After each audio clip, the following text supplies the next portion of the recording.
Hello বন্ধুরা, চলে আসলাম আর একটা নতুন রিয়াকশান ভিডিও নিয়ে।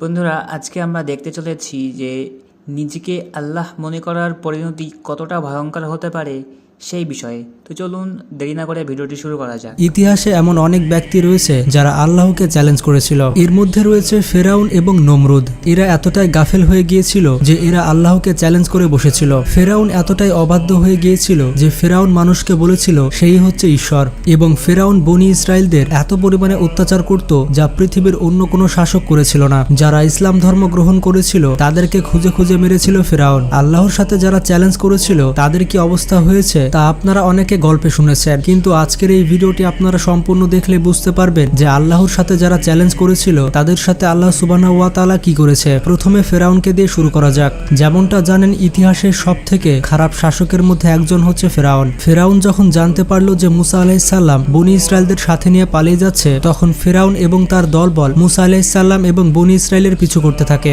বনি ইসরায়েলের সবাই যখন জানতে পারে যে ফেরাউন তাদের পিছু করছে, তখন তারা অনেক ভয় পেয়ে যায়। মুসা আলাইহিস সালাম তখন তাদের বলে যে তোমরা ভয় পেও না, আল্লাহর উপর ভরসা রাখো এবং আমার সাথে চলা শুরু করো। মুসা আলাইহিস সালাম বনি ইসরায়েলদের নিয়ে পালিয়ে যাচ্ছিল এবং ফিরাউনের দলবল তাদের পিছু করছিল, কিন্তু মুসা আলাইহিস সালাম এবং বনি ইসরায়েল একটি সমুদ্রের কাছে গিয়ে আটকে যায় এবং তারা সেই সমুদ্র পার হতে পারে না। মুসা আলাইহিস সালাম তখন আল্লাহর কাছে সাহায্য চায়। আল্লাহ সুবহানাহু ওয়া তাআলা মুসা আলাইহিস সালামকে বলেন যে তার হাতে যে লাঠি রয়েছে সেটি দিয়ে সমুদ্রের পানিতে আঘাত করতে। মুসা আলাইহিস সালাম তাই করলেন। তার হাতে যে লাঠি ছিল সেই লাঠি দিয়ে তিনি সমুদ্রের পানিতে আঘাত করলেন, এবং অবাক করা বিষয়টি হচ্ছে সমুদ্রের পানি দুই ভাগ হয়ে যেতে থাকে। সমুদ্রকে মাঝখান থেকে দুই ভাগ হয়ে যেতে দেখে বনি ইসরায়েলের মানুষজন পুরোপুরি অবাক হয়ে যায়। মুসা আলাইহিস সালাম তখন বনি ইসরায়েলদের বললেন যে এই সুযোগে সমুদ্রের মাঝখান দিয়ে পার হয়ে যেতে। তখন বনি ইসরায়েলদের সবাই সেই সমুদ্র পার হতে থাকে এবং সমুদ্রের ভেতর সেই দৃশ্য দেখে তারা নিজেদের চোখে বিশ্বাস করতে পারে না। অবশেষে বনি ইসরায়েল এবং মুসা আলাইহিস সালাম সেই সমুদ্র পার করে ফেলে।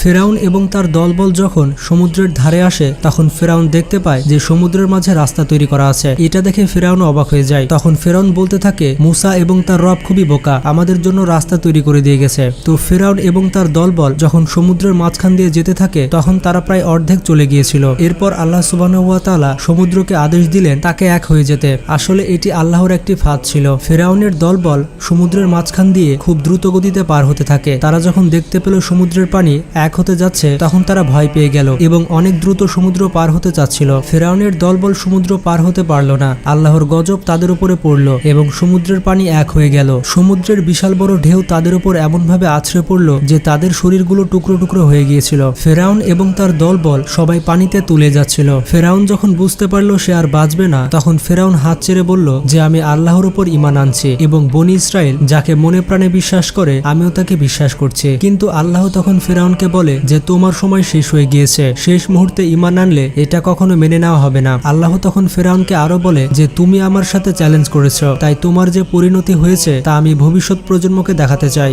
ঠিক এই কারণে আল্লাহ সুবহানাহু ওয়া তাআলা ফেরাউনের লাশকে এখনো ঠিক রেখেছেন। মিশরে যে কায়রো মিউজিয়াম রয়েছে সেখানে গেলে আপনি দেখতে পাবেন ফেরাউনের কি অবস্থা হয়েছে। ফেরাউনের বডির মাধ্যমে আল্লাহ আমাদের মেসেজ দিয়েছেন যে কখনো আল্লাহর সাথে চ্যালেঞ্জ করা যাবে না। এছাড়াও পৃথিবীর ইতিহাসে আরো ব্যক্তি রয়েছে যারা আল্লাহর সাথে চ্যালেঞ্জ করেছিল। চলুন তাদের পরিণতি দেখে আসি। সময়টা ছিল 570 খ্রিস্টাব্দ এবং তৎকালীন ইয়েমেনের রাজা ছিল আব্রাহা। সেই আব্রাহা আল্লাহর সাথে চ্যালেঞ্জ করেছিল এবং সে পবিত্র কাবা ভেঙে ফেলতে চেয়েছিল। আব্রাহা তখন দেখতে পেয়েছিল যে কাবাতে প্রচুর পরিমাণে হজ যাত্রী আসছিল এবং মানুষ প্রচুর পরিমাণে ইসলাম গ্রহণ করছিল। এটা দেখে আব্রাহা সহ্য করতে পারে না এবং সে বলে যে আমি মক্কা বিজয় করব, এবং আব্রাহা সেই জায়গার রাজা হওয়ার চিন্তা ভাবনা করছিল। এই কারণে আব্রাহা তার বিশাল বাহিনী তৈরি করে এবং সেই বাহিনী নিয়ে কাবা শরীফের দিকে এগিয়ে যেতে থাকে। আব্রাহার এই বাহিনীর মধ্যে ছিল হাজার হাজার ঘোড়া, হাজার হাজার হাতি এবং হাজার হাজার মানুষ। এত বিশাল বাহিনী নিয়ে আব্রাহা যাচ্ছিল কাবা শরীফ ভাঙতে। মক্কার মানুষ যখন শুনলো যে আব্রাহা এত বড় বাহিনী নিয়ে তাদের দিকে এগিয়ে আসছে, তখন মানুষজন অনেক ভয় পেয়ে গেল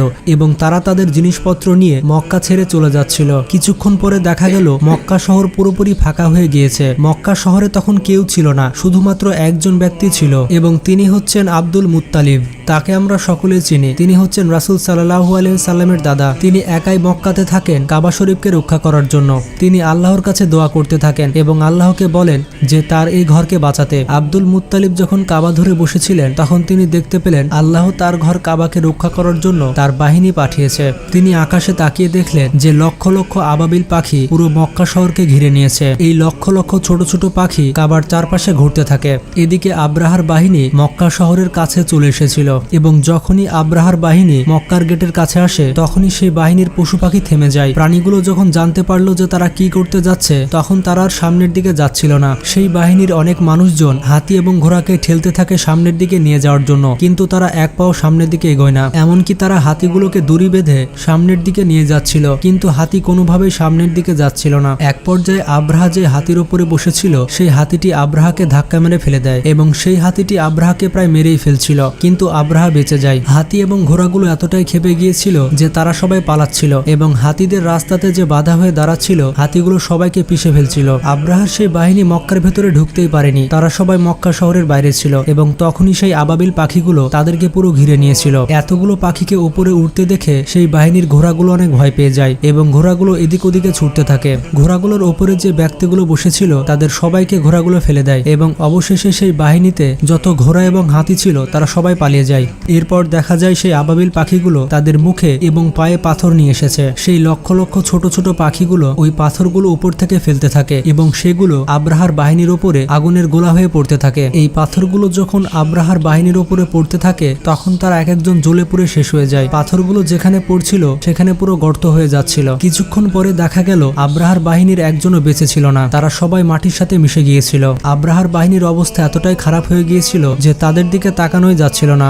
মক্কার মানুষ সবাই দেখতে পেল যে আল্লাহর সাথে চ্যালেঞ্জ করলে তাদের কি অবস্থা হয়। অবাক করা বিষয়টি হচ্ছে এই ঘটনার পরে হযরত মুহাম্মদ সাল্লাল্লাহু আলাইহি সাল্লাম জন্মগ্রহণ করেন এবং পুরো মক্কা শহর আলোয় আলোকিত হয়ে যায়। আব্রাহার এই ঘটনাটি আল্লাহ সুবহানাহু ওয়া তাআলা পবিত্র কোরআনে ফিল সূরাতে বর্ণনা করেছেন এবং সেই সূরাতে আল্লাহ বিস্তারিত বর্ণনা করেছেন। ইতিহাসে এরকম অনেক ঘটনা রয়েছে যা দেখে এটাই বোঝা যায় যে আল্লাহ হচ্ছে সর্বশক্তিমান এবং আল্লাহকে যে চ্যালেঞ্জ করবে তার অবস্থা ফিরাউনের মতো এবং আব্রাহার মতো হবে। তো যাই হোক, আশা করছি এই ভিডিও থেকে আপনারা অনেক কিছু বুঝতে পেরেছেন। তো ভিডিওটি আপনাদের কেমন লাগলো তা কমেন্ট বক্সে জানাবেন। ভিডিওটি ভালো লাগলে বন্ধুদের সাথে শেয়ার করতে পারেন। এইরকমই ইন্টারেস্টিং সব ভিডিও পেতে আমাদের চ্যানেলটি সাবস্ক্রাইব করে পাশে থাকা বেল আইকনটি ক্লিক করে দিন। আর যেমনটা আমি সবসময় বলি, আপনারা যতই ব্যস্ত থাকুন না কেন নামাজ পড়তে কিন্তু অবশ্যই ভুলবেন না, কারণ নামাজ হচ্ছে জান্নাতের চাবি। তো ভালো থাকবেন, নিজের খেয়াল রাখবেন। আল্লাহ হাফেজ। তো বন্ধুরা, ভিডিওটি কেমন লাগলো কমেন্টে অবশ্যই জানাবেন এবং আমাদের চ্যানেলে নতুন হয়ে থাকলে সাবস্ক্রাইব করে দিয়ে আমাদের পাশে থাকবেন। তো দেখা হচ্ছে পরবর্তী কোনো ভিডিওতে।